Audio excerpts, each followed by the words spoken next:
वे जुड़वा थे, लेकिन छोटी बहन के सफेद बाल और लाल आंखें थीं, लेकिन धूप में आने पर बच्ची पर लाल धब्बे हो जाते थे। उनके पिता ने सोचा कि लड़की पुनर्जन्मित पिशाच है और उसकी माँ की मौत की दोषी है। फिर भी उसने उसे खूब चाहा। हर दिन दोपहर में उन्हें घर की सभी खिड़कियां बंद करनी पड़ती हैं। हियो बिना किसी घटना के 9 साल की होने तक बड़ी हुई, लेकिन उसकी बहन को समझ नहीं आया कि उनके पिता ने हियो को बाहर क्यों नहीं जाने दिया। लेकिन फिर भी वह बाहर से मजेदार चीजें लाती रही। यह हियो का पहली बार बाहर के जीवों को देखना था, जिससे वह बाहर की दुनिया को और देखना चाहती थी। जब उनके पिता घर से बाहर थे, वे चुपचाप बाहर निकल गए। कुछ कदम चलने के बाद हियो बीमार महसूस करने लगी और उसके चेहरे पर काले धब्बे हो गए। घर पहुंचने के बाद हियो बिस्तर पर ही रही। बड़ी बहन को समझ में आया कि पिता सख्त क्यों थे और उसने वादा किया कि वह हमेशा अपनी बहन के लिए रहेगी। जैसे जैसे वे बड़े हुए, हियो को जलन होने लगी जब पड़ोसी गांव के बच्चे बड़ी बहन को बुलाते थे। बड़ी बहन ने साथ रहने से मना कर दिया था।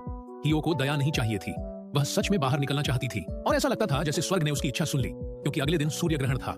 यह हीला का पहला कदम था, लेकिन उसे नहीं पता था कि ग्रहण कीट राक्षसों के कारण था।